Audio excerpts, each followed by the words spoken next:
The night has come, it's cold and losing my control. Your light is gone, and lonely darkness fill my soul. I wish that you could save me from my isolation. It's way too complicated. Let's start this conversation. Let's start this conversation. We got no relation.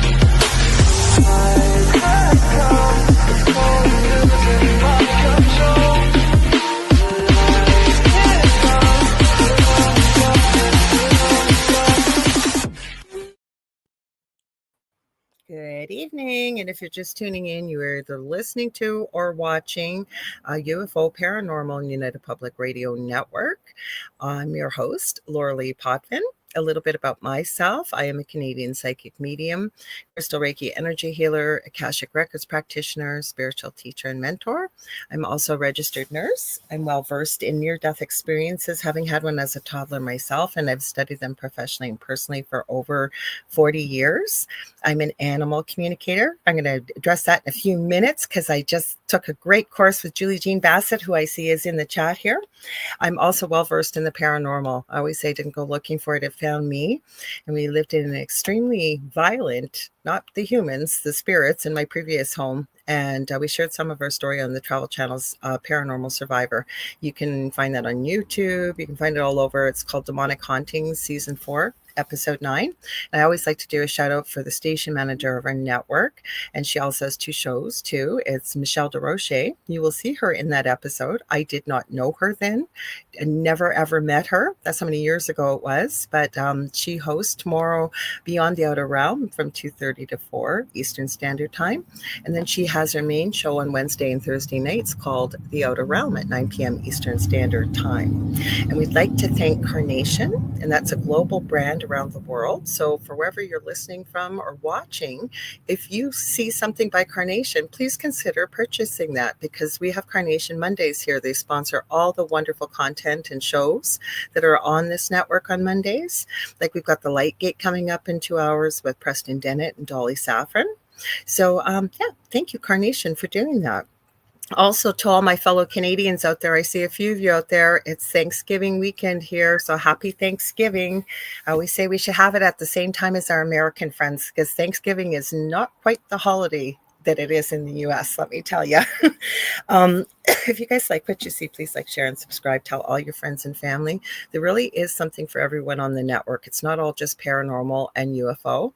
That's why we have 2 names, United Public Radio Network and UFO Paranormal Radio Network. There's a whole mixture. We stream several shows daily, live 7 days a week. And when we're not streaming live, the archive server kicks in and it randomly picks shows over the last 25 plus years that this network's been around. So we're streaming live all the time. Now we have a website. It's getting revamped. It's www.uprntalkradio.com. From what I hear in the grapevine, there should be a chat room coming up in there, possibly a merch store. So watch for that. What else do I want to tell you? This network actually broadcasts to every country in the world, and we love that. But 80 to 85% of our audience is audio only. So if you're listening live and you're thinking, geez, I want to join in the conversation, because this show and my second show that I do Beneath the Hollow Moon, with the lovely Carrie Lynn Shellhorn, who is a close friend of mine. She's actually coming up to where I live in Thunder Bay for a Paracon this weekend. So hopefully she's not too busy. We'll be able to get together, but I believe we're doing our Thursday show. I'll see, depending on the weather. I know she's already left, and it's a long drive from where she lives in Southern Ontario. So there'll be a show. I don't know if it'll be live, because if she isn't back up here in Thunder Bay, it's going to be a little hard if she's driving. But Carrie Lynn also hosts Spirit Switchboard on Fridays here at 6 p.m. Eastern Standard Time. But both those shows are very audience participative. We love that you guys all join us and join the chat. So I always say you have to see us to join in the chat. So I'm going to quickly name off some of the platforms where you can join us if you're listening. You can go to Facebook with my name, Laura Lee Potvin, as well as my LinkedIn under the same name. My YouTube channel is the Angel Rock with Laura Lee Potvin. We are streaming to Instagram under the Angel Rock 1508. We are also streaming to the network under UFO Paranormal and United Public Radio Networks Facebook page. We are on our main YouTube channel by that name. We're streaming on Twitch by that name. I'm streaming on Rumble under the owner of the network, Joe Montaldo. We have to give him a huge shout out. He provides this platform for us under Jojo Mon. And we are streaming to my guest's YouTube, and I'm going to let her tell you about it in just a minute. Lastly, if you want to watch us on TV, you can. We do have a TV channel for the network. It's on Roku. You go to the channel store and you're going to type in the search bar UFO space P as in paranormal. There's a drop-down list. We're about the third or fourth one down, and you're looking for UFO Paranormal and United Public Radio. That's how you can watch us. So, we just got weird noise. Sometimes I get lots of EVPs on this show, believe it or not, Carmen, including on Thursday's night show. I have a whole file. I'm going to read your bio on here. So hang on. Carmen Turner-Schott has a master's in social work plus an LISW, is a best-selling author, practicing licensed clinical social worker, astrologer, and teacher with a national and international clientele. She has been working as an astrological counselor with victims of trauma for over 25 years. She completed her Master of Social Work degree at, I just lost that. Give me a sec here. It just disappeared on me. I'm just going to say welcome because I'm not going to find it. You are a prolific author. You are one of the sweetest souls I have ever met. And I've told you this before. You were the first person who really got me to understand about astrology. So welcome. Thank you. Welcome. So let's say hi. Let's say hi to everybody. So where can people watch on your YouTube channel if you want to give it a quick shout out? Yes, it's Carmen Turner-Schott, SCHOTT. That's it. Carmen Turner-Schott. I'm live there now if you want to go on there. I told her how to do it. Yeah, this is all high tech. Age of Aquarius, man. Pluto and Aquarius, We were going to try to do it the last time you were on, and it sounds very confusing, but it's really not that bad, is it? Once you figure it out. Worked. Yeah, because I had a StreamYard account. It made it a lot easier. And then, absolutely. Yeah, you have to. You got to have a free StreamYard account. Make sure you confirm it.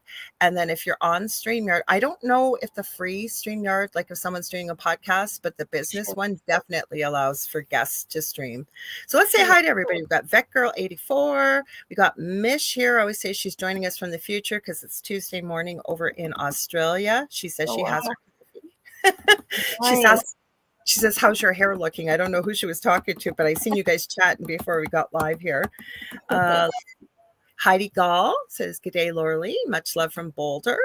Hang on. We're still going through here. Come on, scroll. Julie Jean Bassett. I always give Julie Jean Bassett a shout out.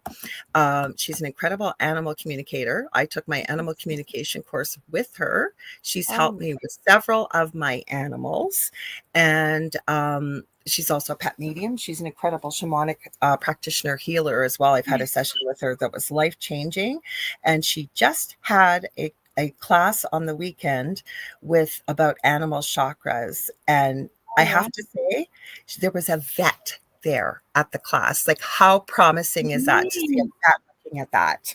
I love that. I need to get in touch with Julie because I got my little baby here on my lap, my mini golden doodle Rosie. So I would love to get a reading for her or something. So absolutely. Oh, Julie is amazing. So if you guys want to get a hold of her, you can get a hold of her for the pet stuff at www.juliejeanbassett.com. And the shamanic practitioners side is also whitetailshamanichealing.com. But I'll hook you up with Julie, no problem. Lots of people. Carrie Lynn's worked with Julie with her pets, and I always call her out when she's here because she's phenomenal at what she does. And the healing, she'll be able to tell you, like, for example, before my son passed away, him and his cat were so bonded, and all of a sudden she started peeing on his bed sporadically. Back to the root of it, it wasn't a health issue, it was a behavioral thing. And then when she was grieving, she just was lost. I reached out to Julie because I didn't know what to do for her, and she helped. Good. So Carmen saying hi to everybody. People are saying hi to you too. Heidi Gull. I saw Vet Girl 84. Oh, Vet Girl says I summoned the dragon. I'm not sure what that's all about, but you've got Benno from Oz 1975. Says good evening. It looks like Canada. I think maybe Canadians he meant to write. Yes. We got Z Sun Dragon. I call him Kevin by his muggle name. He's Canadian. Got people from all over the world here tonight. Nice. We're still going through. I love that everybody chats to one another. We've got MK says hello. And Julie's wishing everybody happy Canadian Thanksgiving. Thank you. And let's see. I'm glad you guys are all chatting to one another. That's awesome. I've seen some other names on here, though, so give me a quick sec here. We got Celtic Seer, who says Pluto has gone direct today while the other outer planets are still retrograde. What will be revealed in the coming weeks? How about we'll star that for you, and we'll get to it, I'm sure. How's that sound? Absolutely. We'll star it.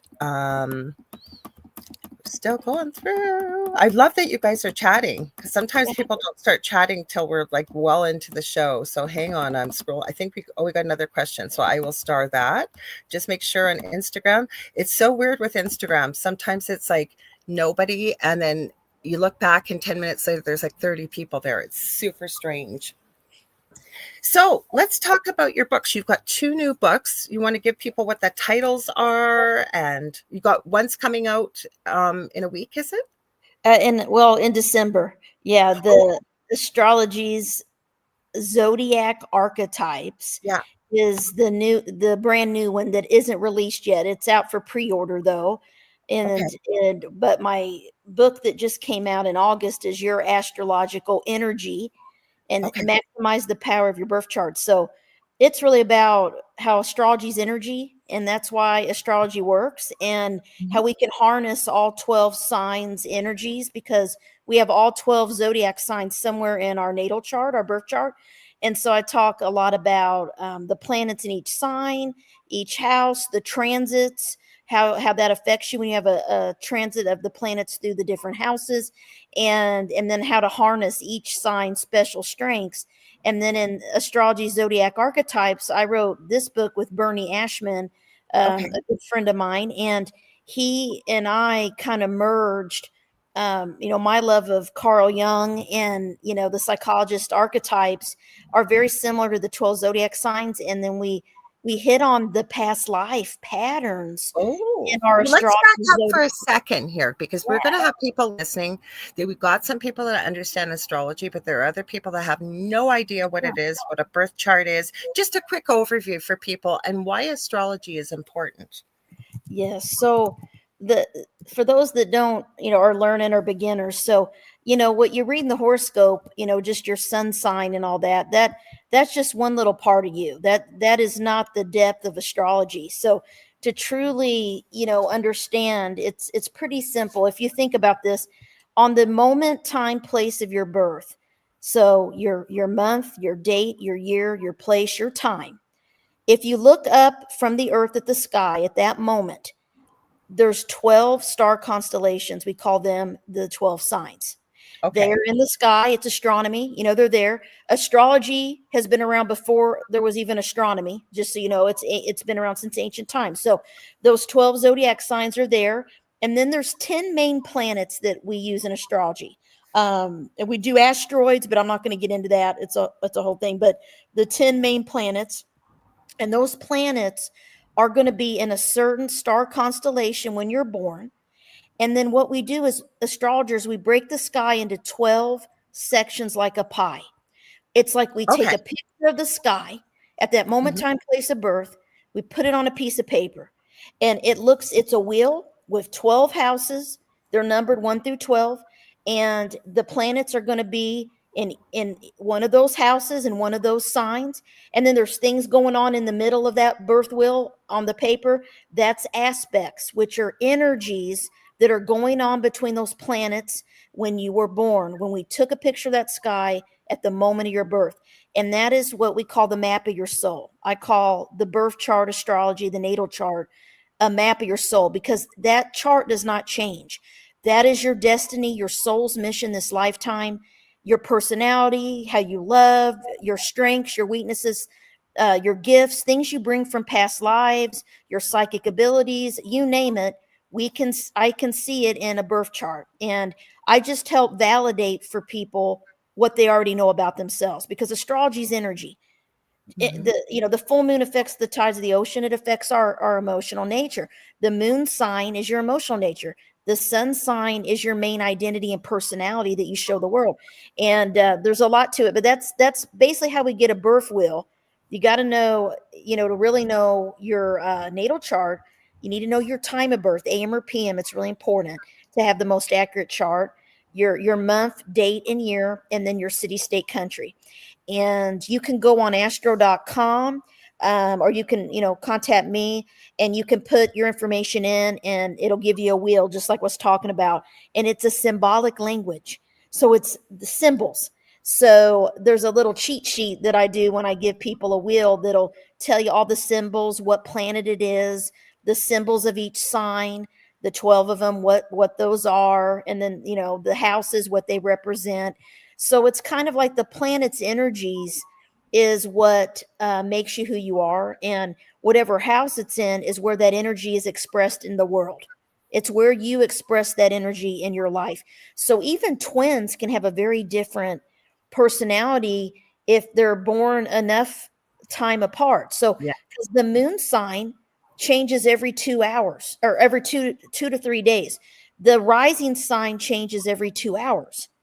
And so the time is important. And so there's a lot to it. I mean, we can dig in and I'll answer any questions. I hope that Well, explains. I'm gonna shout your praises, because I do to so many people, and I do about you, because I remember, I always forget the name of the title. Please forgive me. The first book you came on, it was a bit before it, and Fallen Angels, and it was about the 4th and 8th houses. Okay, do you want to get people that title name? Because The 8th and 12th. Yeah. The Phoenixes and Angels book. Yes. Okay, so when I saw that, when our mutual friend who connected us, that's a PR person, Yeah. they when they sent that, I went, oh my gosh, like, what does astrology have to do with fallen angels? I got to know more. So I had you on. I've actually replayed that show. I don't take time off out normally, but if I do, I've replayed that show because it was all of our shows together have been really good, but that was really, really unique. But I tell people the story, not on air, but off air. I wasn't sure of the exact timing of my birth chart. Okay. I knew it was around between 5:07 and probably just before 5:30 a.m. And I sent what I thought what might have been my birth time. I did not tell Carmen this. I just sent it. She messaged me back and she goes, "Are you sure that's your exact birth time? I think it could maybe be about 30 minutes one way or the other." That's how good you are. Oh, thank you. I was like, no, this isn't your chart. We got to get this is off. Yeah, I sometimes I can feel it. When I know someone, it happens all the time. Even and even when I don't know you, but especially when I know you, but someone will send their birth stuff, and I'll just have a feeling, and I'm like, this. I don't think this is their chart, and I'll say, "Are you sure this is the right time?" I never even said that to you beforehand, that I'm not exactly sure of that. Like, it was about 30 minutes either way. Like, what I knew it was after 5 a.m. and I knew it was before 5:30 a.m. And you already picked that up yourself. So I tell that story lots off air to people. And then I've never forgotten that show, because I remember you said exactly what you just said. Now it's basically a snapshot of the 12 constellations in the sky of when you were born and what you said much more eloquently, but it was about you concentrating. And we want to talk about your new books, but I do have to sing your praises about that book, because you talked about the 8th and 12th houses, the energy. And I run into people now and it's like, oh my gosh, I wonder what their birth chart shows because of what they're going through, the characteristics. Yeah. Absolutely. I mean, really, what got me into astrology in the first place, I mean, we can talk about it. It was the 8th and 12th houses, because I was always having these strange experiences I could not explain. I was not raised to believe in astrology or any of these things. I grew up in the Midwest, which is very, conservative Baptist, I mean, I never felt like I was like anyone around me. I always believed in angels, and I was like afraid of the dark, and I was very imaginative, and I always was just very different than anyone in my family. And I was kind of, the oddball, and very sensitive to people's energy. I could feel people's pain, and like I just thought it was just me. And so what happened was, my senior year in high school, I had two things happen. I lost a friend through an accidental shooting, which really changed my life. And I had never known anyone that had died. I was 16, and that was really hard. And then that same year, I came back from a basketball game one night, and it's in the book. I always had to have my bed facing the door, and I always had to have the door open with a nightlight on, because in the house that I grew up in, when we moved there in 5th grade, I think it was the land, I don't know, but it was haunted. And I could not, and my mom, I'd wake her up, she'd say, go back to sleep, it's your imagination, and I'm like, no, it's not, so no one ever, my mom and dad, they didn't know what to do with me. I feel so bad for them. But I was very aware that I had some kind of an ability. Now, I didn't know what empath meant. I didn't know what psychic abilities were. I just knew I had something, and no one could ever explain it to me. But I would dream things that would happen all the time. It started in high school. I don't really remember when I was little, but I was told by my cousins that babysat me that I would play with imaginary friends, and I would talk to people that weren't there. No, I don't remember that, but they said it freaked them out, and I would do stuff. But it was kind of interesting, because I woke up one night, and there was a glowing ball of light in my doorway. And it was an orb. And now, and I researched all this stuff after this, but it was floating there, and it was about the size, bigger than a softball, and it was like yellow, white, translucent, and it was floating there. And I was terrified, because of course it was the unknown. I'm 16 years old. I didn't know what this was. And I tried to scream, and I had no voice. It froze me. And people have asked me, well, they said that it was a sleep paralysis. No. I have argued that with so many people. I was awake, fully awake. I knew I was awake. It wasn't like sleep paralysis. I've had that happen as well. And that was a different experience in this. This was truly, I was awake, and it was like it froze me, where I couldn't yell for my mother, and I just couldn't move. And I watched it, and it would go down the hall, come back. And the only thing I had control of was my mind. This is how I knew it wasn't a sleep paralysis thing, because it wasn't that middle state where you're not fully awake. I was, awake. I kept saying, please don't have it come in my room, over and over again. And it never did. And it never did. And after hours, I mean, I laid there watching it. It released me, is the only way I know how to explain it. And I finally hear, Mom, look in my doorway. I finally get a voice out, and I said, do you see it? Because our house was small, her room, she could see into my hallway, my door. She said, yes. I said, what is your mom saw it? Yes. This is the first time my mother, who was very skeptical about all my weirdness, she was like, I don't know. She's like, maybe someone's shining a flashlight in. I'm like, no, Mom, it has 4, because it was going up and down the hall, went in the bathroom, came in, and she said, maybe it's a lightning bug. I'm like, it's huge. It's not a lightning bug. I mean, she was trying to rationalize this thing. And she's like, just go back to sleep. And I'm like, so she did. Go back to sleep.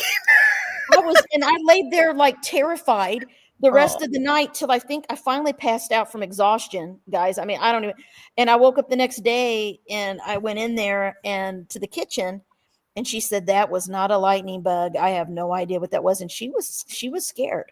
I bet. And I decided to get some books. No, let me right. So she had a friend at work who studied Eckankar. You know, this is back in the 90s. You know, I don't know if you heard of Eckankar. It's like a spiritual group. Oh, yeah, I've heard of it. Yeah, now that you said it again, yeah, Yeah, I have. Eckankar. I haven't heard about it in many years, but in the 90s, it was a thing. And they told the lady that studied Eckankar that worked for my mother was into angels and spirit guides and all this stuff. And she told my mom about that it was a guardian angel or it was her spirit guide. So I got into it and I bought all these books on angels and everything. And then I had my mom take me to this store in St. Louis, Missouri, a little mystical bookstore. And that's where I bought my first astrology book. And that is how I taught myself how to do charts when I was in high school. When I was 16, I started doing charts by hand and learning how to do it, learning about all the placements, learning all the signs, learning the symbols. I taught myself. I never took a formal class. And then I was obsessed with it because it validated my weird experiences. That Phoenixes and Angels book was a lot of the stories were my own and clients from all over the world. I wrote an article about the mysteries of the 8th house. I wrote an article about the 12th house and these patterns I would see. And people from all over the world started writing me. This is back in, you know, when my daughter was a baby, 20-something years, 21 years ago. And they would say, exactly what you said is what happened to me. I had an orb in my doorway, or I dreamed things that happened. And I started looking at their astrology charts. And all of them had 8th and 12th house planets. And I started researching this. Like there's something about having planets in those houses that gives you psychic and spiritual abilities. And I swear I've been doing research now on it. And I have like quantitative studies where I've done a random 100 people send me your birth chart that have 8th house planets. And I have 5 patterns that I've identified. 99.9 people, 999 out of 1,000 will tell me yes to all 5 patterns.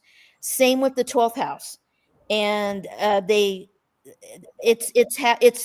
found out I'm not alone. There's so many people that were like me, and I realized it was my 8th and 12th house planets why I was the way I was and why I felt different and why I saw orbs and why I dreamed things, right? And now I have Facebook groups. I started when Facebook started with I have a group on the 12th astrological house. I have a group on the 8th astrological house, and I call 8th house people Phoenixes because it's Scorpio energy, and I call 12th house people fallen angels because it's Pisces energy. And what it is 12th house people feel like they are not from this earth. And they have 1 foot in the mystical, 1 foot in the practical world. And then 8th house people, because it's associated with Scorpio and the planet Pluto, they usually experience mediumship abilities. They see ghosts. They're connected to the death. They lose someone at a young age. Like I've lost a lot of people through accidents, like with guns. That's kind of what's happening. Mine was mostly in the 8th house. I think you found too, wasn't it? I knew you had, when I tweaked it, I knew you had to have 8th house. And it's just been my passion. And I'm doing another research article right now about trauma in the 8th house, because a lot of people that have trauma have 8th house and Scorpio, a lot of that in their chart.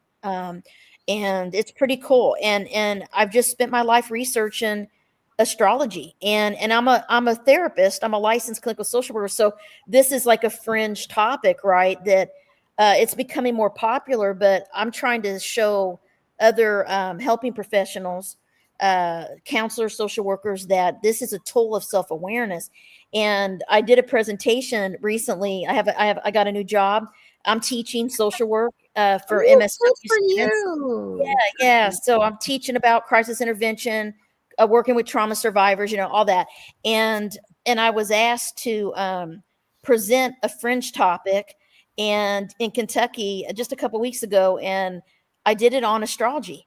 And it was a group of all educators that were professors of social work from different universities. And I made it, I had a 65 slide show. I didn't even get into my research on the 8th and 12th. They really would have liked that. I didn't have time. I only had an hour, but I talked about the archetypes and the signs and their strengths, their personalities, how they heal, how each sign heals. And I talked about how Carl Jung was an astrologer, and people don't know that. And he wrote letters to Sigmund Freud, and and their faces were like, they because they didn't know they're like, astrology's weird, but then they're like, oh, we didn't know that. But he wrote letters to Sigmund Freud that he had studied like over 400 marital couples' birth charts to help them. I mean, this was Carl Jung writing letters to Sigmund Freud about astrology and how accurate it was and everything. So I'm using those facts to try to bring this tool into the mainstream, where we use it as a tool in counseling self-awareness, because it is fringe. So people still don't quite understand it. But when I asked the room, I had like a room of 100 people. How many of you know your sun sign? They all raised their hand. Everybody knows, they're interested in it. Why? Because they know it's accurate. Well, I had someone on recently, Joni Templeton Skinner, and she does astrology, but she uses it with true crime. And the other thing, she learned forensic astrology from this woman in Australia, and she said it is 99.9% accurate. If there's an error, it has to be the person plugging in the numbers. And she's teaching law enforcement in the States, a couple sheriffs, a couple other things, because they have seen how it is. She goes, we don't know why it works, but it works. And that's what I always said. It's energy, and it's the energy. It's our soul. Our soul comes in at that moment, time, place of birth. We bring all of our patterns, all of our memories, our past lives, our strengths, our talents. We bring all that into this life, but we have a soul mission and purpose this life. And that's what we call the north node of the moon. It looks like horseshoes or headphones, and it's in your chart. And it's a calculation based on the moon. And it represents what your soul came here to learn. The south node is what you've already mastered in past lives. And the north node is your future, what your soul needs to master this life. What sign it's in is the traits you're learning to embrace. And what house it's in is where you're learning to master and express those traits. And then we're here to balance the nodes, but we're here to let go of the attachment to the past and how we used to do things. We have to embrace the new. So the nodes are really important. We have a book, me and Bernie, that wrote the Zodiac Archetypes book. We have a book called Astrology's Magical Nodes of the Moon. We wrote it together. It's out there if people are interested. And it's simple, easy to understand. Anybody can pick it up. You don't have to know astrology. You just need to know your north node, south node, and you will love the book. It tells you your strengths, your soul mission, what you're here to master. And so, yeah, it's pretty cool. Benno's asking, that's why I left it up here. It's just a quick question. We have quite a few questions already, but he's asking, is your sun sign the normal zodiac sign? Like, I'm a Leo. Would that be my sun sign? That's what he's asking. Yeah. The sun and the moon and the rising sign are really the three. I say that's the top three things you need to learn about first, because there's a lot. It gets deep. I mean, but you need to start with what is your sun sign. So everyone born on August 26th, for instance, we know the sun was in Virgo. So how astrology works is that it's based on the sun will be in a certain star constellation on your month and day of birth. The month and day will always be the same. So anyone born on July 5th is going to be a Cancer sun. The sun will be in Cancer. Like right now, when we look at the sky right now, it's Libra season. The sun is in the constellation of Libra right now as we're talking. So if a baby's born right now, their sun sign is Libra. Now the moon has to do with, it moves every 2 to 3 days. So the moon is pretty quick. So the time, place, where you're at in the world. That's why you need to know that. That's why you need to know your time, because the moon and the sun doesn't change much, but the rising sign is important. That's your mask. That's how you relate to the world and how people first perceive you is the rising sign. So it can be very different than your sun sign, your main identity. So people can misjudge you. Like if I always know, like when I feel people's energy, I typically pick up their rising sign. Mm-hmm. And so if it's different than your sun sign, people say, oh, you're nothing like I thought you were, when they finally get to know you, because they judge you based on first impression and appearance. That's your rising sign. And I've if heard it's that before. yes, When I was younger, not so much this age, but when I was from the time probably high school into my university years, I used to hear that all the time. You're completely different than I thought you were. I always heard that they thought I was either snotty or biatchy. We'll say the word for the radio and YouTube, and that I was a snob, and oh I man, wasn't.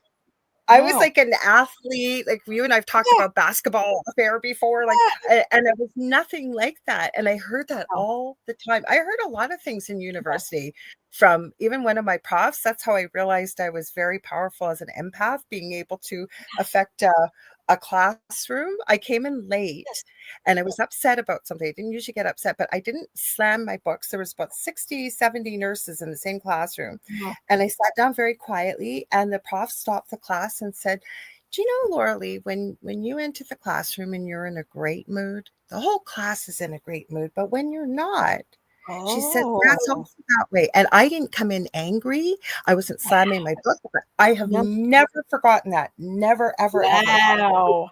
See, it's kind of it's energy. It's like Mhm. some people are going to be very comfortable with certain rising signs, certain energies. Some people are going to be intimidated by some people's That's energy. what I hear a lot of time from people Intimidated. is Yeah. they thought that I was intimidating, and I've heard that through my whole life. Like even say I meet someone in person for the first time, say they've seen the show or just Yeah. whatever, as a nurse, whatever it was, people, Sure. I've heard that my whole life. Like I thought you seemed really, I was really Yeah. intimidated by you. And I'm like, why? I'm I not know. like I that. know it's, and then some people be like, people think that I'm cold or mean or I'm unemotional, but I'm not. Not at all. Well, they get misjudged, and that's the rising sign, guys. That if your Okay. rising sign is not the same as your sun sign, people are not going to really know who you are. They're going to think you're a certain way till later, till they get Yeah. to know you. And then the moon is your emotional nature. It's what you hide that because you got to feel trust and know that you Because you're can be vulnerable. vulnerable. Yeah, Yeah, you're that's vulnerable. your emotions. So people that love you and your family will see your moon sign readily, but people that don't know you, we typically don't show our emotions to people at work unless we trust them. And True. so, and people will start to feel how you are emotionally once they get to know you. That's your moon sign. And then the sun sign is what you're comfortable showing people. That's like your main personality. So someone was asking here, the midheaven and the nodes. Yeah. The Oh, I midheaven. started that. I'll put it up for you. I start it. So just give me a Yeah, second. I love answering questions. So no question is a dumb question. Oh, did Put I? any, Oh, here it is. put any questions in here and I'll tell you about it. Um, so you know how we talk about when you're born, time, place, date, everything. The rising sign is what we call the ascendant. That's the Okay. sign that starts the first house cusp of the birth wheel Okay. of your birth chart. It's on the horizon, like early morning. So like people that are born really, like I was born at 7 in the morning, really early, 7:35. So the sun was in Virgo when I was born, and I have Virgo rising. So I have the same rising sign as my sun sign. And the sun was in the 12th house because it was early morning in the United States, right? So the rising sign is that sign when before the sun comes up or sun's come up. And then the ascendant starts the first house and you go right across the wheel to the 7th house. That's called the descendant. That's the marriage and partnership house. Okay. Relationship is the 7th house cusp, which we call the descendant. Whatever sign is on the 7th house can show how you are when you're in relationships, what Okay. kind of people you attract, depending on what sign is on that 7th house cusp. Then the midheaven is the very tip top of the chart. It is the 10th house cusp. So the 10th house is the midheaven, which is the public image. It's the career, it's work, it's recognition, it's the public. And it's the kind of career, whatever is on the midheaven is what we call it, the 10th house. Whatever sign is there, whatever planets are in the 10th house or near the midheaven are very important, because that's going to show your success in your work and in your public life. So people that are famous, for instance, they often have a planet that in their birth chart that is close to the midheaven. So like 9th house or 10th, close to the midheaven, that's very important to have planets there. And it often can show fame or good luck or challenges with career work, or, or even, lots of gossip, or, something shocking. If Uranus is right on your 10th house and you're a celebrity, you may end up in the news over something shocking, so things like that. And then the midheaven's career in the outer world. And then the we call it the 4th house is we call it IC. It is the home and family. It's where you withdraw from the public world, your home, your family, the house you live in, your childhood home, your ancestors, your parents. That's where you withdraw from the world, is your home. That's the IC. So MC is career and work in the public, and IC is your 4th house, home and family. And then ascendant is your mask, how people see you, how you physically look. It's kind of cool. There's websites you can look at. They'll look at famous people, their rising signs only. They'll look at their rising sign, which is also called the ascendant. Okay, what signs on the ascendant? That's your rising sign. That sign, they'll take pictures of their faces, and they'll put them all together, and you'll see that all Aquarius rising people often have similar features. Same with Virgo, same with Scorpio. They have a certain energy about them. Energy, your astrological energy. So they have an energy. And so that's how I typically guess people. When I'm around them, I pick up their rising sign energy. See? Yeah. I'm like, We have a question. We do have a Yeah. question, though. I want to on Instagram. It's not showing up on because Instagram doesn't show Oh, up. yes. So Carrie's Compass. Hi, Carrie. She's I forget what her name is on YouTube. She's usually on YouTube, but she's on Instagram tonight. And she says, does Scorpio rising get misinterpreted like that? And I believe it was when you mentioned Scorpio rising a few minutes ago. Yes, absolutely. So yeah, that's a good question. So Scorpio rising people, there's two things that happen. People either love you, or you feel like they hate you. So a lot of times, and what it is, it's nothing that you did. What it is that it is your energy.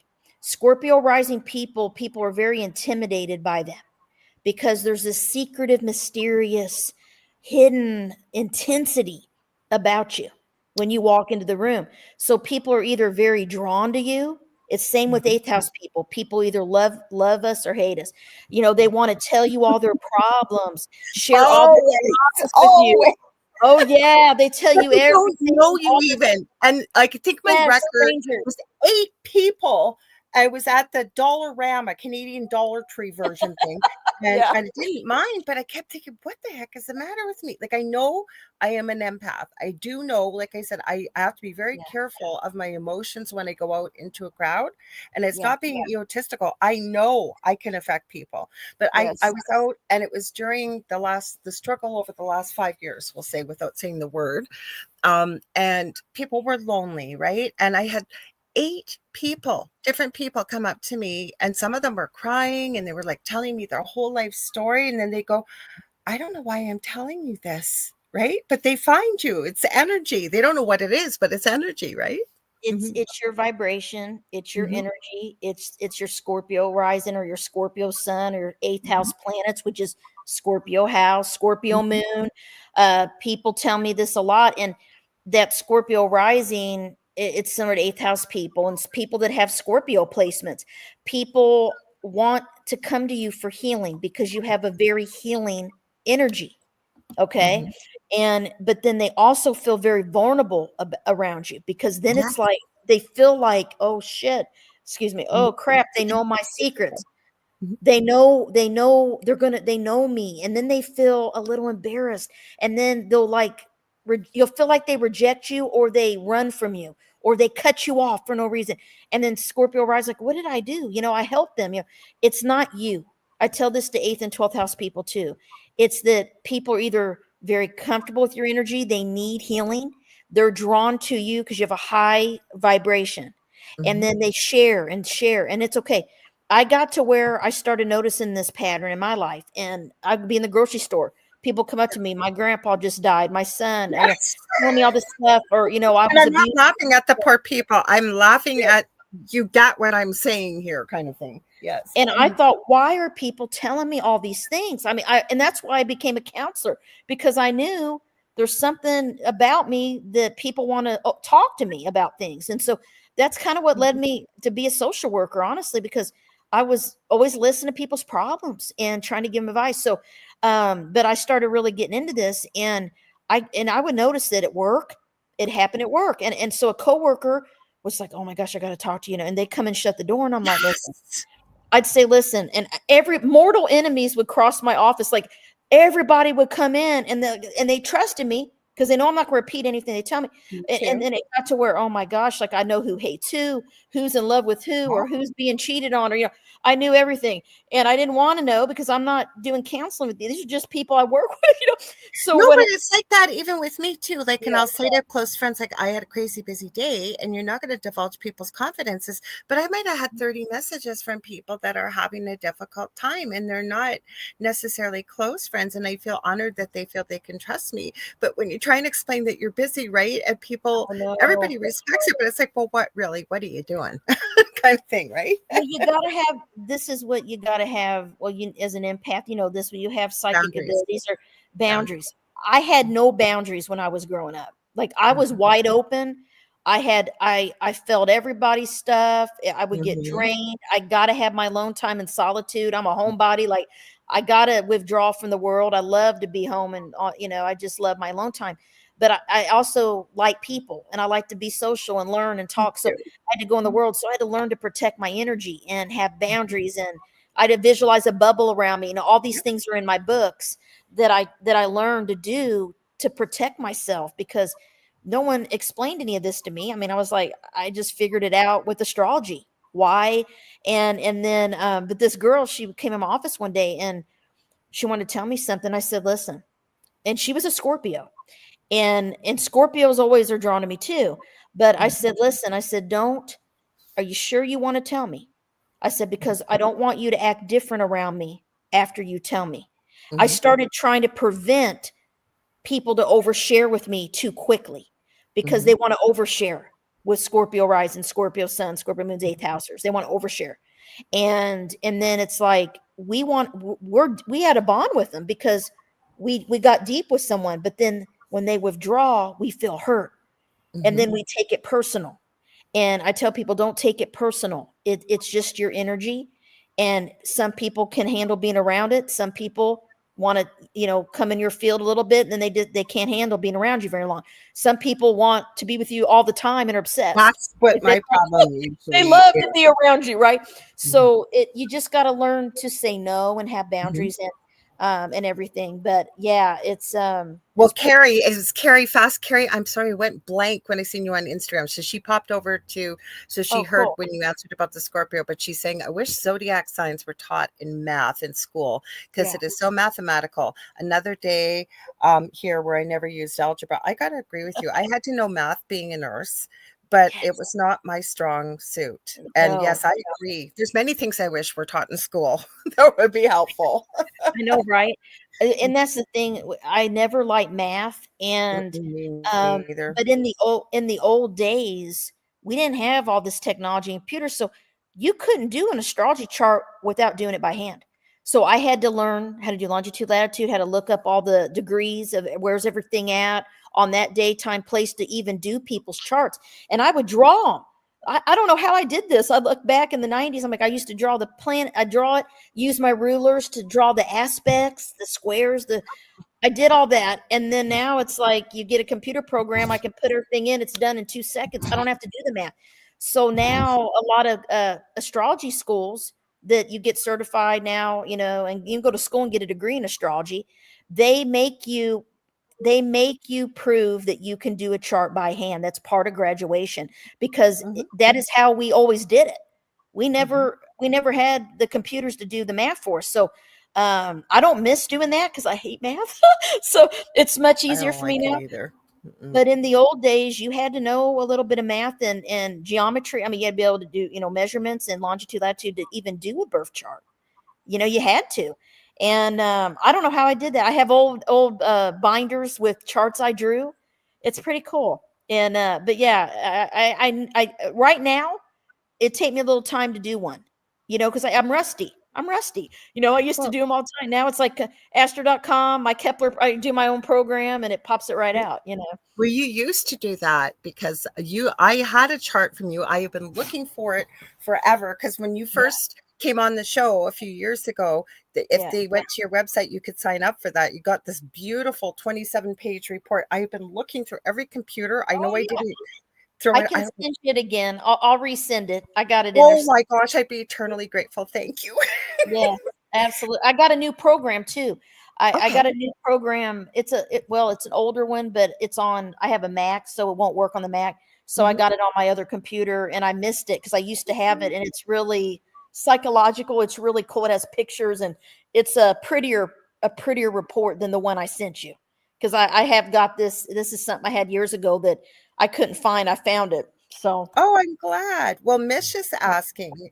We are going to talk about your book. Oh yeah, we will. I got all the little archetypes here. We can go through. Yeah. But you know what? People are learning how incredible you are and how knowledgeable you are. I'm telling you guys, you can't go wrong with picking up one of Carmen's books. And I meant that. I do talk about you a lot behind the scenes, especially the first show. All your books are incredible, but you really knocked me for a loop when you came on, because before it was just gobbledygook to me, astrology.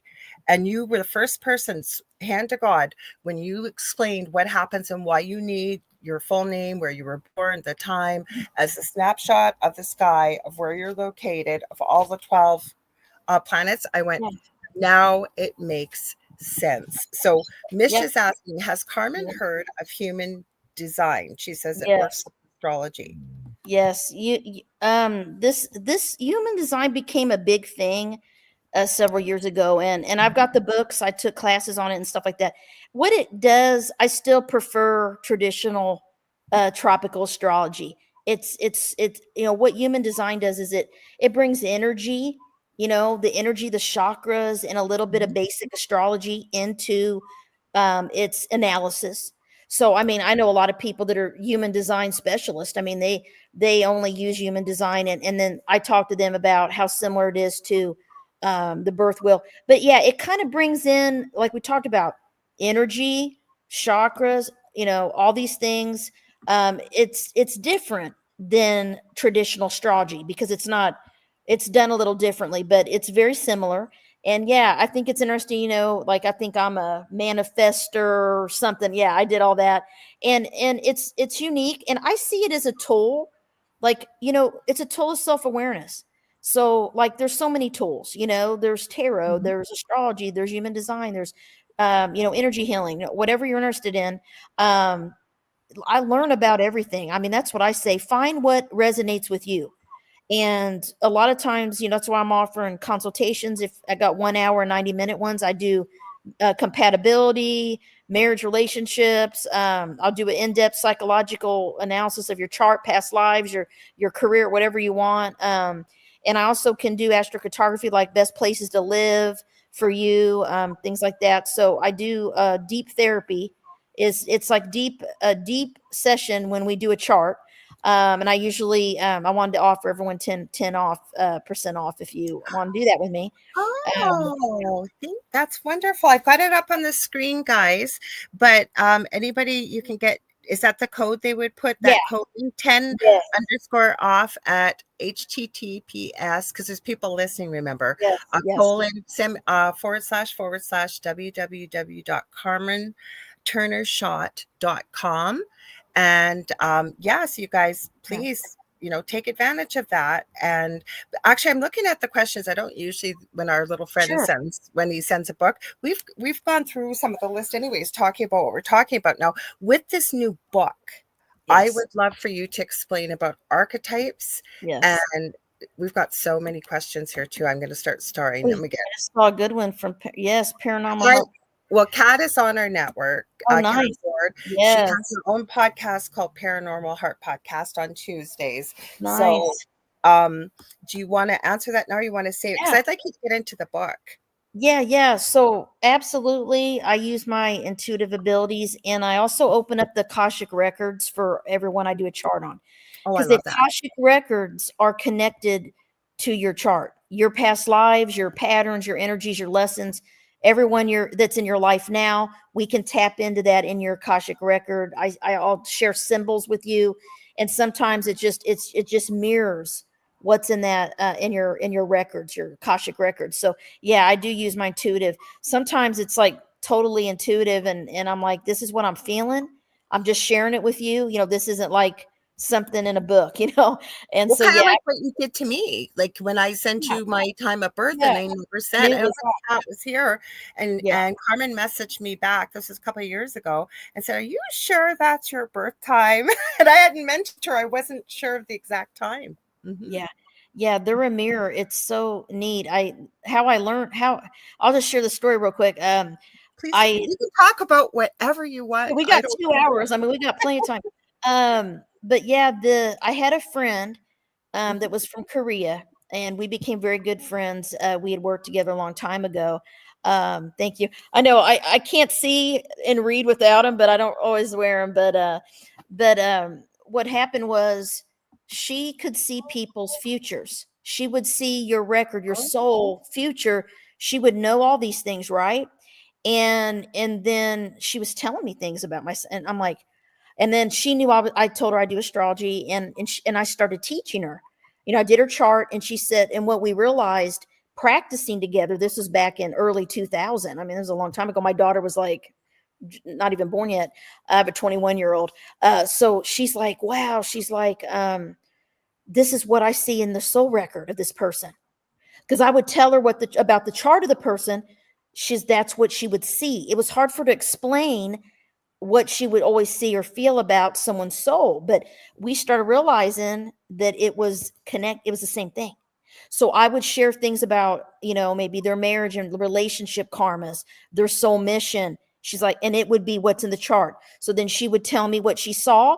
I would look at the chart, and it was really, we got chills. I mean, it was like really cool. So after that, I got trained in the Akashic record level 3, 1, 2, and 3, and I've been doing Akashic records since probably it's been like 2009 or something I like that. did not know that about you because I'm an Akashic Yeah, Records practitioner. nice. And my close friend Leanne Clark, who is the Crystal Architect on Instagram and Facebook, I call her the Crystal Wizardress. And we're actually working on our first course. That the way it's going, it looks like the new year, but every Wednesday we get together because it's not going to be a 1-day course. It's going to be one time a week, where it's probably going to be about 3 months of a course, giving you kind of Yeah. a whole foundation, and then we're going to build off we're building a community.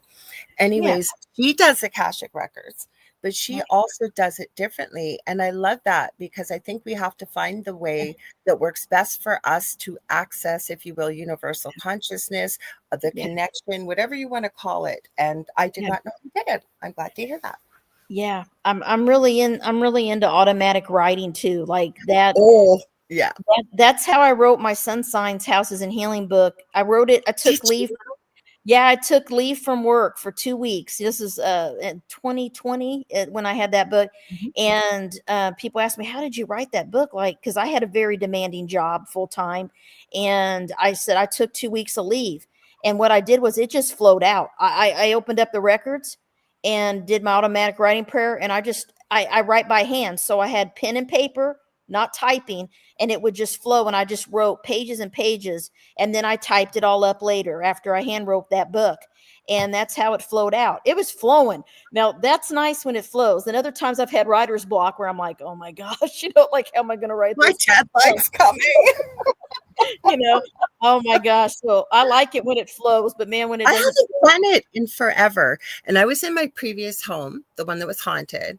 And I met this lady that lived in California. I don't know how. Anyways, she had seen my first name and she said, that there's a restaurant by my name back in the day that was her and her husband's favorite place. And we just sort of got chit-chatting. And she had asked me some questions because I was really tapping into my intuitive abilities. And I sat there, and it wasn't with a pen, but I started typing, and I'm typing and typing, and I read it back, and I go, where the heck did that come from? And she reads it, she goes, how did you know all this stuff? Blah, blah, blah. Like, and I just said, listen, I just kind of just zoned out and typed in a way. Akashic records. You're tapping into the Akashic records. That's how it was cool. You know, in the first training, the reason I liked it is because it was all about writing. Like everyone had a notepad and then we'd open up our own record, and then she would, the teacher would give us a question. And what was cool, I'll never forget this, in my Akashic Records level 1 class, it was in person. It was in Cincinnati, Ohio. It was a long time ago. And we're sitting in a circle, and every single person wrote something about a horse. That's how connected the Akashic records are. And she didn't ask us anything about a horse, the animal. But it had everyone.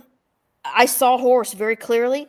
Started writing this stuff. Everyone mentioned a horse, and we're like, oh, that's weird, because that wasn't the question, and it was something about spirituality, of the path of your spirit or whatever. And everybody was getting this horse, which is cool, are associated with the 12th house, the house of spirituality, cosmic consciousness. Large animals like horses is a 12th house animal. So it was interesting, the spirituality house. Yeah. So anyway, little things like that's fun. But. Well, the way we were taught to do the Akashic records is I worked with Amy Robeson. I think she's got a new Akashic records course that she's putting out. And anyway, she ended up, sorry, I'm setting up Instagram again. It always does this. It kicks out halfway through. Anyways, she channeled crystals for all of us. We had a pretty big course, and she mailed them all out to us with a pendulum. I never ended up using the pendulum, but she teaches people how to check your answers with a pendulum in case you don't feel secure. But she had us go not through the heart chakra, but the heart space. And then you use the crystalline energy, and she calls them the masters, teachers, and loved ones. It's just the collective, right? You can deal a one-on-one with someone in the Akashic records or the collective. And she had us ask questions and followed up with more questions. But that's just a way to kind of open it in a way, I found, because you just end up, I don't know, I'm very clairaudient, so I have a conversation basically with them. And I realized after I took the 2 courses, I took the beginner and the advanced, I realized, holy crap, no wonder I was so drawn to this. I've been doing this my entire life. Like, I realized that, like, already, right? After I finished the courses, I went, but I really didn't, because I've been doing it anyways, is what I discovered. But I see why the Akashic records goes hand in hand with astrology. It makes so much sense. Absolutely. Absolutely. Yeah, time flies by, lady. Sorry I can't if it's getting crazy. It always does this when I get Instagram up. So give me. Yeah, it's cutting out a little bit. Yeah. Hang on, I'm almost done. I'll just type it in here, and then watch. We'll get a whole bunch of people on Instagram. It never fails. It'll take me 1 second. Give me a sec, guys. Sorry. Okay, it should settle down now. I'm just going to add it up here. Oh, you gotta love StreamYard. Okay, let me close this. We'll close that. You're going to close for me? No, you're not. Close. Okay, one more button to push, and then we're done, guys. Let me do it for you. And usually I can do it without it creating too much of a problem, but tonight it's going to slow everything down for some reason. So what I wanted to ask you is, because I've heard the term archetypes, and I've heard people talk about archetypes, but not always in the same generality. So what is an archetype, and how does it relate to astrology? Thanks for your patience. Yeah, the first psychologist that really talked about archetypes was Carl Jung. So he talked about the collective unconscious. Yeah, and he coined the term archetypes in psychology terms, because he the anima, the animus, the shadow, those are archetypes that he started with. And then all these Jungian analysts, that studied his work, they broadened. I always thought Carl Jung made the 12 archetypes, which I'll tell you what they are. I thought he Okay. coined the 12, but he didn't. He actually came up with the collective unconscious and, anima animus and those archetypes, but his followers expanded it to the 12 main archetypes. And I'll read you what they are. And then what me and Bernie did in this book, Astrology, Zodiac Archetypes, is that we knew that each sun sign was the same personality of each of the 12 Jungian archetypes. So Okay. they're connected, just like tarot, just like, everything. So Aries is the first sign of zodiac, and it is the hero archetype. The Oh, hero, okay. the warrior, right? The Mhm. hero running into battle, right? With the sword, just like in astrology, we call Aries the warrior, right? Okay. And Taurus is the real person archetype. They're practical, down to earth, right? We call it the real person archetype. Gemini is the jester or the comedian archetype. Okay. Cancer is the caregiver archetype, which is very similar to astrology. They're the mother, they're the nurturer, the caretaker, right? Leo is the artist, the creator, okay, archetype. All right. Virgo is the sage or the wizard archetype, the sage, right? Okay. Libra is the lover, right? Because they ruled by Venus. They rule the seventh house of love and relationships and marriage. So you can see these connections with the Yeah. Jungian archetypes. And then Scorpio, guess what Scorpio is? The magician, Oh, right? The sorcerer, the magician, though, specifically is their archetype. And then Sagittarius is the explorer. Okay. And Capricorn is the ruler. So you can feel the energy. It's similar to their astrological personality traits, right? mhm. These symbols, these words. Aquarius is the outlaw. I love Aquarius. And what's cool in the book, and I'm going to give a shout out. Her name is Michelle Stapleton, Staplehood. I'll put her name in here. She's an artist from the UK that I met in my group. She's a 12th, 8th house person, and she is a wonderful painter. She can paint. So years ago, believe it or not, I had her working on creating archetype images for each of the 12 signs No way. back in Huh? 2020 for Mhm. me. And I decided, I wanted to it took her years to paint. She did paintings of each of the archetypes, like real paintings. Wow. And it took her all those years to match them with what sign and what archetype it was. She developed the images for me, and they're in this book as a journal Wow. exercise. Yeah. So in our book, Astrology Zodiac Archetypes, after each chapter, Aries, the hero, you'll see how she incorporated the symbols and the imagery of the hero archetype for Aries. And then you can journal. Taurus, the real person, what she painted for that. Leo is the artist. She used a famous um, artist is who she drew. And he's holding a paintbrush, and he's Leo. And so her 12 images are in the book as the Cool. artist. So I wanted her to get published in there. And so it's really cool. And so she's really did a great job on the 12 images. I mean, and I'm going to start posting them on Facebook and Yay. on Insta and sharing them when I start marketing the book and stuff. So you'll see them. It's So really how cool. can people use this book? Like how because I know every one of your books are so good. And the thing I love about it, you make astrology easy to understand because you do. Thank you. And you also your books have so much information and it's like real world information. It's not airy fairy. Now I know that sometimes there is or the woo-woo is needed, but Sure. especially if people don't know astrology, I Yeah. believe your books could help anybody reading them. They're that easy to understand. Like you make it very Thank clear. you. Mhm. That's my goal. Like I forgot, Pisces is the innocent, the idealist. I Oh, forgot the final one, the 12th one. I forgot to say my what they son were. Justin was a Pisces. Now I know that it's like, but it kind of sounds like some of the characteristics of the Yeah. archetypes are describing. He was Oh yeah. very innocent, very childlike, very. Mhm. Yes. They're Mhm. dreamers. They're imaginative. They're the dreamer, the innocent. Yeah. Yeah. Yeah. And idealist. That's big for Pisces. Well, And my Logan is the Cancer, so you were perfect about the Cancer. yeah, the caregiver, the nurturer. He's graduating from social work actually in May with his degree. That's good for him. I love that. I Oh, we'll think have to he's on top connect. of them. Yeah, that's awesome. Mhm. But yeah, what good question. So in the book, what I really try to show is the energy of the personality strengths traits with each of the zodiac archetypes, how to connect and tap in to the strengths of your archetype. And so there's journal prompt questions at the end of each I like chapter that.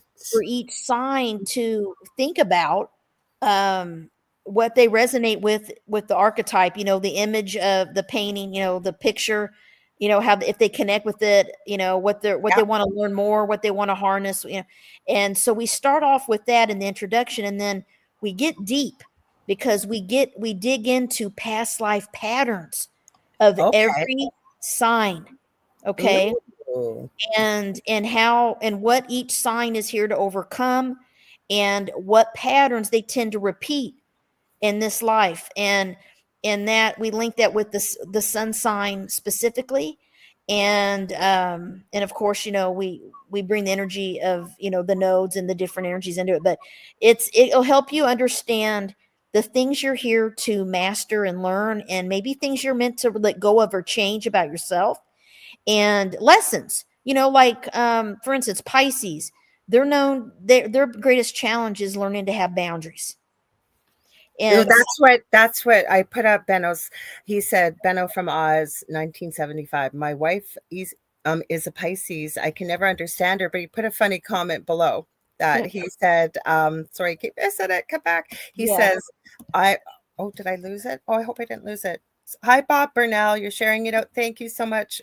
I had it. Hopefully. Oh, there it is. Because you got to have it right in the right spot on Streamer. He says, I'm an earth sign. She's a water sign. Together we make mud? Question marks.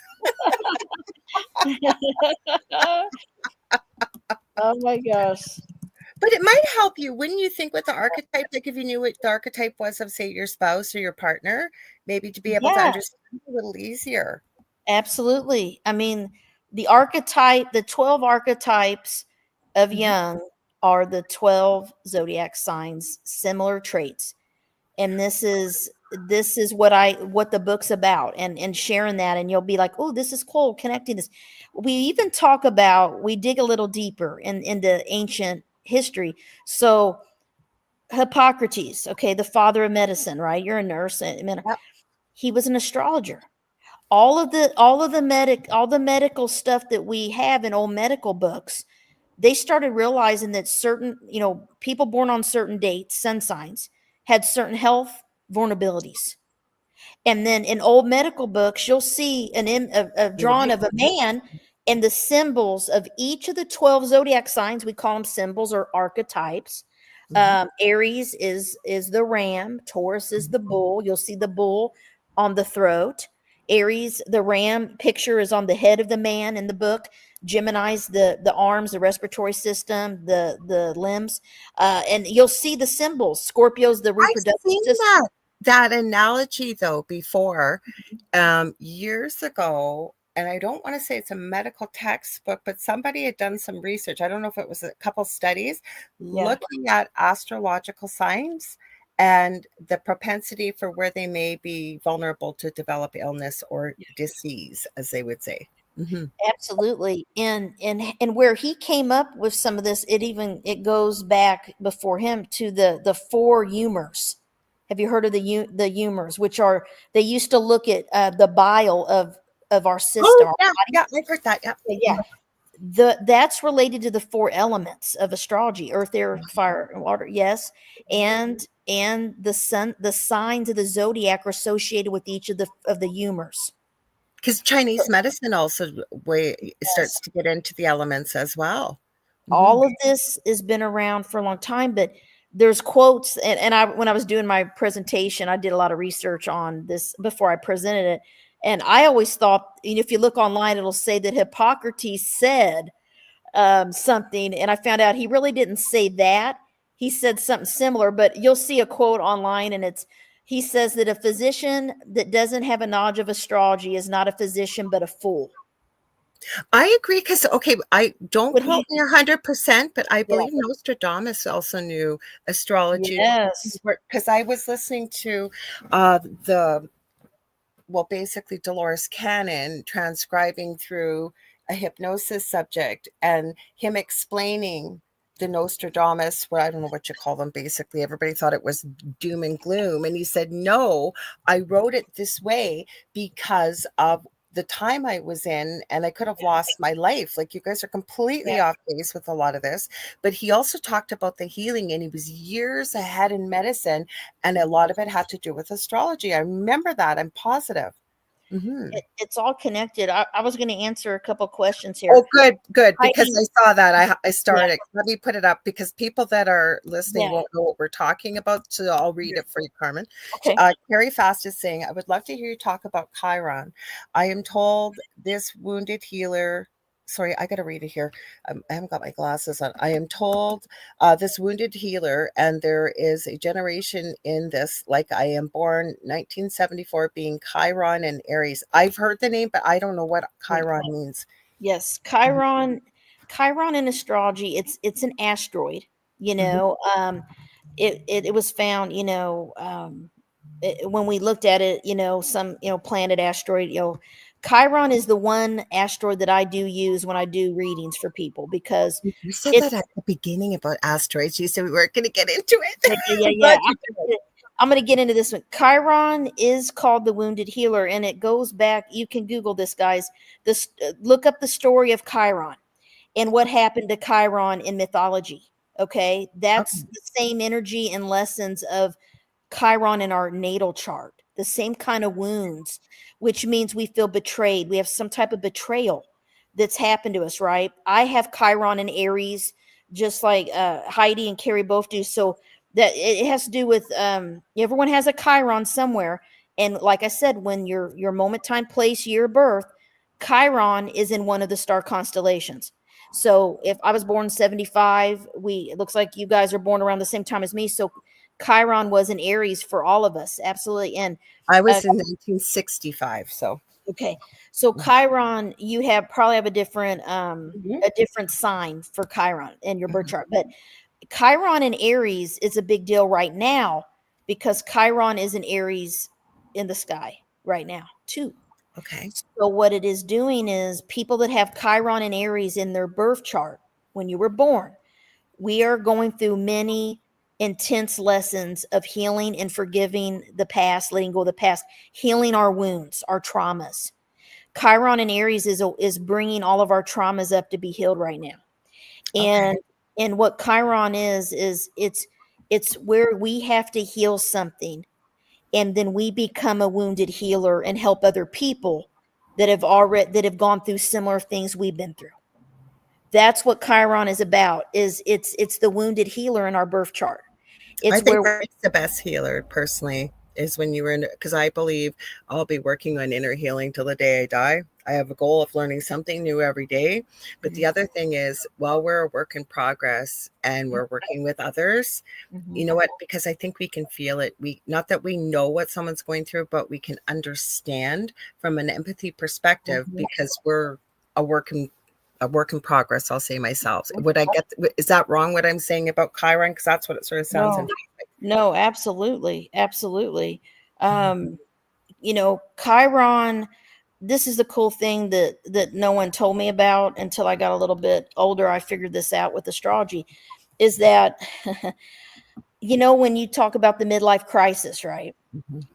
That happens exactly when Chiron returns in your chart to where it was when you were born. So we call it the Chiron return, which is around age 50 to 52. So I'm in my Chiron return right now. Chiron was in Aries when I was born. Chiron is back right sitting in my transit chart in my 8th house on my Chiron. So I completely changed my life this year. I walked away from a job I had for 25 years, quit, and did a whole refresh. And I'm like, I just knew it was dead. It was done. I had to let it go. I've been going through a lot of healing. So we all have healing with Chiron, but it can get really intense during the Chiron return, which is the midlife crisis time, guys. 50, yeah, you'll start feeling the Chiron return. Everyone has one. And it's like Saturn return. Saturn, we all have a Saturn return at age 27 to 30 and age 57 to 60. And if you live long enough, you'll have another one. My grandfather just had his third Saturn return. He just turned 90. And I Saturn, just turned 60, August 15th. I knew 50. this year. I just turned 50. Okay, Yep. so those are big birthdays, but I had my whole life turned upside down in January, not expecting what was going to happen. And so far, we're almost through this year, but I know that things are shifting and changing in a huge way. I could feel it, not just with the birthday, but everything that's happened. I was going to tell Heidi two things. There's a lot of bad stuff out there about, let me say this. There's no bad placement, but there are more difficult learning lessons that some of us have in our chart. Eighth house planets, certain placements of the moon. But it is all about, we chose our chart because we wanted to learn these lessons. I always say I wish I would have read the fine print. Yes, it's like that baby that's born is like, oh shoot, I'm on Earth again. Oh no, or wait a minute, soul contract. Why? Oh, that's right. I saw that meme. I'm like, yep. But yeah, it's like until you go through something hard, but I have a lot of people that do come to me to do charts that have had bad readings with others that have scared them or told them their chart was negative or bad stuff. I focus on the positive of all of the aspects and not fatalistic, deterministic. I focus on we're going to have challenges, and I'm not going to sugarcoat stuff. I'll tell you what I see, but I'm going to give you different tips on how to work with the energy to make it better. So that's why if I can do the chart of someone early when they're younger, we can prevent some things. We can. Oh, look who's here. Oh, Gavin. We're glad the best publicist in the world. I love Gavin. Sure is, Gavin. He put us together. God, when you've been talking about I think it was over 5 years ago. Oh my gosh. I love it that Gavin's here. And I was going to tell you, Heidi, you asked about Cancer. Cancer, that's the thing with Cancer, is the caregiver archetype. You're meant to learn to nurture and care for yourself. That's Cancer's greatest lesson, because they're all about helping other people, nurturing, mothering, taking care of the family, their parents, all this stuff. And you have to learn to nurture you. And that sometimes it's okay to put up the crab shell to protect yourself, because you're so empathic and sensitive and nurturing and care. And Cancers can get a bad rap, because sometimes they can seem and appear cold on the outside, because if you've been hurt, you can put a shell up, the crab shell, and you won't let people in because you do get hurt. But you got to learn it's okay to say no, and you don't have to help everybody, and you don't have to deplete your own energy and struggle giving. It's okay for Cancer to say, wait a minute, what about me? And you need to take care of your own needs and what you want. And that's big with Cancer. So, well, plus, you know what? I think we all need reminders, especially when they're, the kind of work that you're doing, even in the spiritual or healing field, is I found out was really monumental years ago. I was very good at giving, but not good at receiving, for one thing, because, like somebody call you up and say, hey, I want to take you out for dinner. And you think, oh, no, you don't have to pay for my ticket. I'd love to go with you. But no, God, no, right? That was somebody doing it out of the goodness of their heart, for example, right? So getting better at receiving. But the big reminder I find we all need, and this is for everybody, that we can't continue to give and give and give without first filling up our own pitcher first. We have to take care of ourselves, right? Yes. So that you're going to have enough to give. And I don't mean selfishly, but that's a lesson in a way to remind us, right? Like what you just said, even about Cancers, we have to look after ourselves first in order to continue to be who we're meant to be. it's kind of like, they say this, when you're on the airplane, they always tell you to put I your was just oxygen thinking mask that. on first. And you're not put your oxygen mask on first, right? And then you go help others. That's a good learning lesson we all could learn from being, when we fly. They're telling us like a good self-care thing right there.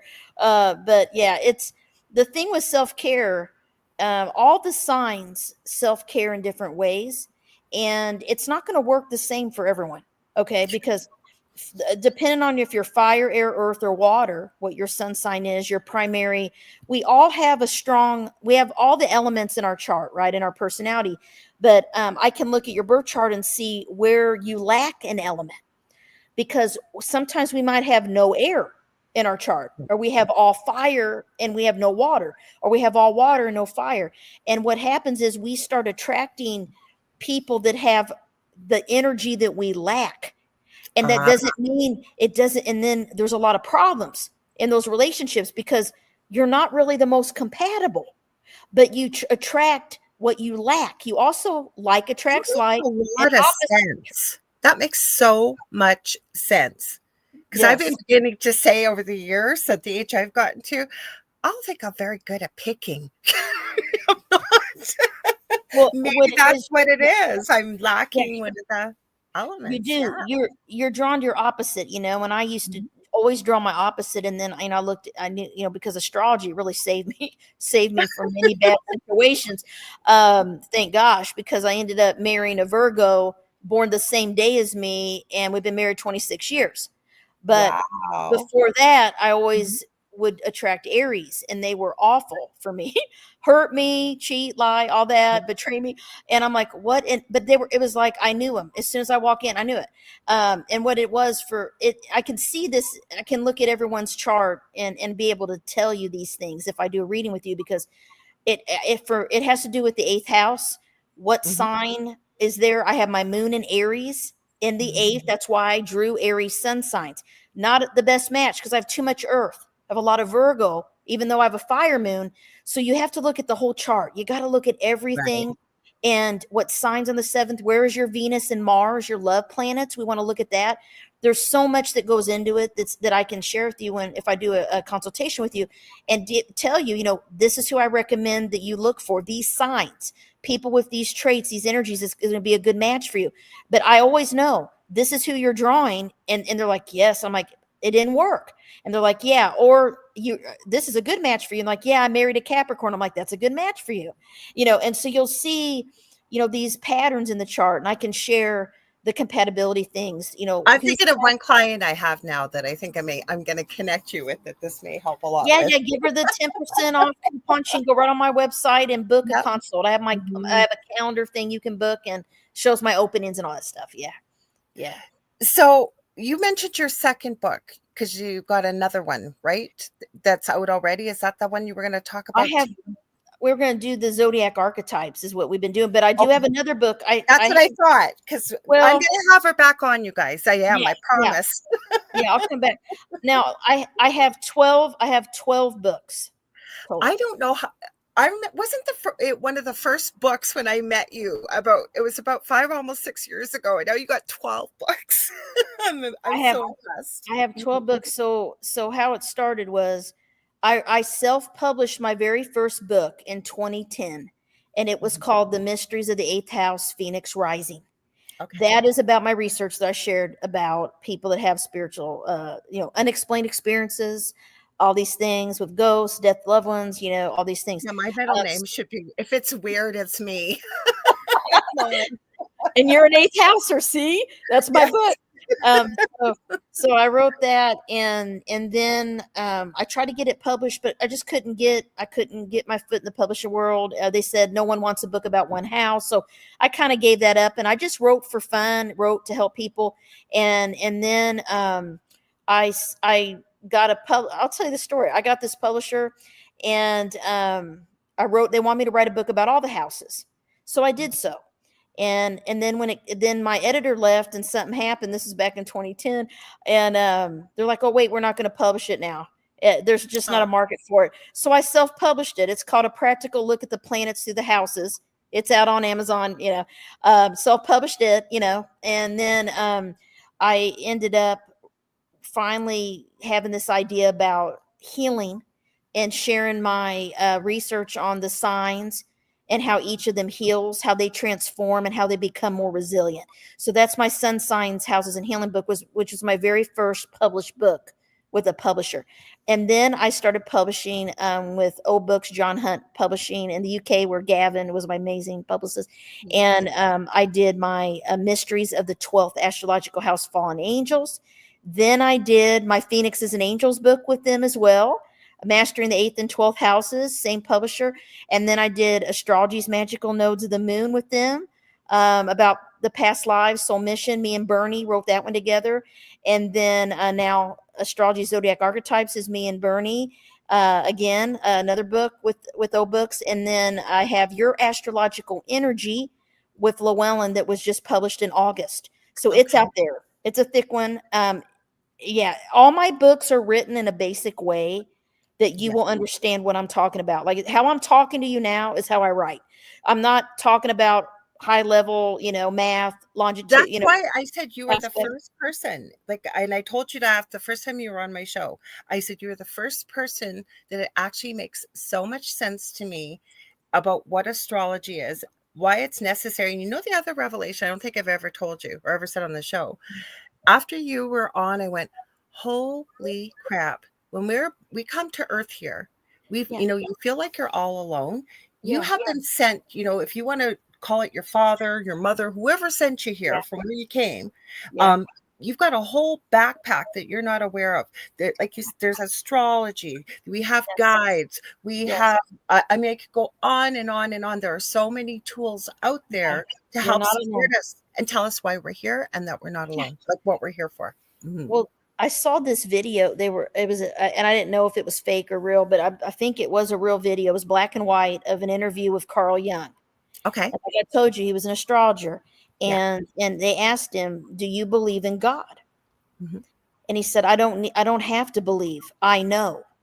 Oh, I love that answer. Mm-hmm. And it's because he saw, he's the one that, he had these experiences, synchronicity. He coined that term synchronicity, collective unconscious. The shadow, that was him. We know there's shadow stuff, shadow work. I mean, all of this, he was an astrologer. He saw that astrology validated what was going on in people's lives. That's what proved to him that there was a creator, God, force, Mother Earth, whatever you want to call. That's kind of how it came together for me. I swear to God, after you were on my show, that was the first time. That was a huge revelation. And I went, wow, I love that poem ever since I was a little girl, Footprints in the Sand. If you haven't heard of it, guys, look it up. But we meet people in our practices who feel like they are all alone. And maybe physically you might feel like you are. But I am telling you, if you're even one iota open to a spiritual type of thing, you start looking, the answers are there. And you came with your backpack full of it. You may not think so, but you are never alone. Never alone. And that's the thing. I want to give people hope, help people and see how astrology can help them find their purpose, and that there is a reason that you're here. I tell people that because people ask me, so they'll say, Carmen, so is it destiny? Or can your chart be changed? Can you, and this is what I say, it's a little bit of both. Yeah. Because some things are meant to happen no matter what we do. They're destined to happen. Okay. And then some things are seen in the chart that are destined to happen, your birth chart, which is also in the Akashic record. It matches. Mm-hmm. And then some things can be prevented if you know yourself. Mm-hmm. Like the boundaries thing, like being overly trusting. Maybe attracting people that are opposite of you, and that, or marrying later in life. There's things that I can advise, being careful when you're driving, be a little less reckless, right? There's things that you can advise and when you see certain things in someone's chart, but the big things that happen are meant to happen to get us into our north node. which is our soul mission. Thank you for saying that, because I was just going to say that it may sound or look on paper that it's like there's no way I want to go through that. But the thing is, it's meant to be there, because then you have to do something with what happened in that pivotal moment, right? Absolutely. And people always say to me, Carmen, I would have never picked my life. I would never pick my parents. But I believe that we have chosen our parents. We choose when our soul, and when we're in soul form, we don't think like we do now. We don't see it. We just like, ooh, I want to learn that lesson. Send me back, and because I always said, I don't want to come back. I don't want to come back. Why would I chose to come back here? But we do. We're in our true form and essence, and on the other side, we don't think the same way we do now. We want to learn these lessons, and everyone comes here to learn something. This is a school that we're here, and it's a difficult school. It's a difficult school, and that's what karma is. We have karma, which are things we have to learn. And Saturn represents karma in astrology. In the birth chart, Saturn is associated with the North Node, because when you get into your Saturn return at age 27 to 30 is the first time ever that you start getting pulled towards your mission on this earth. We're living in the past lives until age 30. We're not even aware of what we're here to do. Then as we get older and life happens and we have these things, it spurs us into our North Node, which is our soul mission. And by the time we're 60, 57 to 60, people are in their node. I do charts all the time. They're like, that's exactly what happened to me. This is how I was, and I'm doing it now. I'm doing exactly what you're telling me. We get into the North Node no matter what. I never planned on doing this. I love what I do. I was planning to go to become from my nursing degree, a nurse practitioner, and medical school. I didn't know I was going to have a son with a severe disability with severe autism. And instead of feeling sorry for myself, I was thankful for the blessings. Like, at least I had a little pension coming in. I know parents that had to give up careers with a child with the issues that I did, right? So then doing what I'm doing now, I love what I'm doing now. I could never see me doing. You're good at it. You're meant to, you're meant to do that. Just like I always loved astrology, and it's been my passion. Like, I live it. Like, I've been living astrology.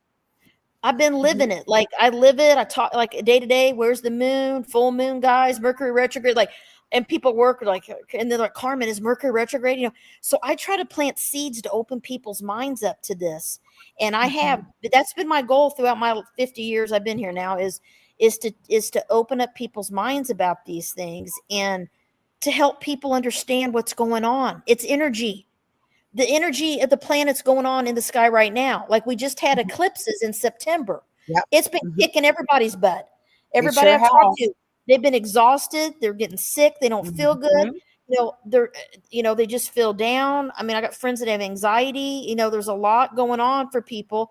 And a lot of it has to do with the planets in the sky, the transits, and how they're affecting you right now, which is what we do is a transit chart. Take a picture of the sky right now, and we put it on top of your birth chart. And I can tell you, this is what's going on in the home and family house. This is what's going on in your health. This is what's going on in your marriage, your work. And then they're like, oh my gosh. And I was okay, how long is it going to happen? I can tell you, you're going to be feeling this for a while. It's going to be years, or it's going to be 2 months. That's what transits are. And it's all energy. That's all astrology is energy. It's just a tool of self-awareness. That's what it is. I love you so much. And I said, I'm putting you on the spot. I'm booking into, I think, the end of February. I hope I can have you back on then. Because I would love to come on. Yeah, I'll book for February. You are a fan fave. That's why I put you out like that, because don't get me wrong, I love everybody I have on, but there are people like you that I have on that my audience loves. And this 2 hours just flew by. So where can people find you? Where can they find your books? How can they book readings? The whole bit with you. Absolutely. The easiest way to book with me is to go to my website, www.carmenturner-schott.com. Go to my consultations page. If there's usually a pop-up that'll come up to book with me if you're a first-time visitor. I have 2 free downloads on my page for the 8th house. I have an 8th house journal and a 12th house journal you can get for free if you sign up for my newsletter. through my website. But go to the consultations page, and you can pick a date, a 60-minute or 90-minute. And when you go to pay, make sure you put the 10_off to get the 10% off of a reading with me. And you can also gift it if you want to gift someone, a child, or I have a lot of college kids whose parents, I help them, and I do counseling with them as well. So yeah, if you want to book for a friend, family member, it's a lot of fun. I do a lot in an hour. It's deep. So I always recommend 90 minutes if it's your first time getting your chart done with me, because we cover a lot of stuff. It's hard to get it all done in 1 hour. So yeah. Well, you guys, like I said, I will have her back. So if you guys want to see some of the previous shows, I know they're on my YouTube channel under, I believe, the live tab. Now, I don't know if the first one's there, but it'll be on SoundCloud, on Spotify, wherever. You'll be able to find the audio. But if you go back, there's quite a few shows with Carmen on there, you guys. Check it out because all of her books are incredible. Thank you for coming on. Yeah, you can get all my books. Yeah, I forgot about that. You can get my books on Amazon, Barnes and Noble, Google my name. Most of them are on my website, and they'll take you to the link. So, yeah. And then what I want to tell you is next week, we are continuing our discussion that I did on Michelle DeRoche's show on the Outer Realm a few weeks ago, because that's Monday, October 20th. We are doing part 2 of exorcisms and all of that stuff we were talking about on Michelle's show. So it's going to be a spooky show. So I hope you guys are going to be there for that. This Thursday, I haven't touched base with Carrie Lynn. I know she's traveling because she's coming up to where I live in Thunder Bay for a paranormal conference. So we are still planning a show on Thursday, but depending on the weather, if the weather's not good, I don't want her to drive, obviously, because it's a long drive. And she's not coming, like she has family in Sault Ste. Marie, but depends, the highway's really bad between Sault Ste. Marie and Thunder Bay. So if she's here by Thursday, we'll do a show. If not, it'll be a replay, but we're hoping and planning for a live show. You guys can always get a hold of me on facebook.com/AngelRock or any other social media platform. I do psychic and mediumship. I do Akashic Records. I do energy healing and teaching and mentoring. And stay tuned because Dolly Saffron and Preston Dennett are coming up next with The Light Gate. We love you all. Hang in there, guys. Thanks for joining us tonight. Thank you. Oh, we got an outro here. Oh boy, hang on.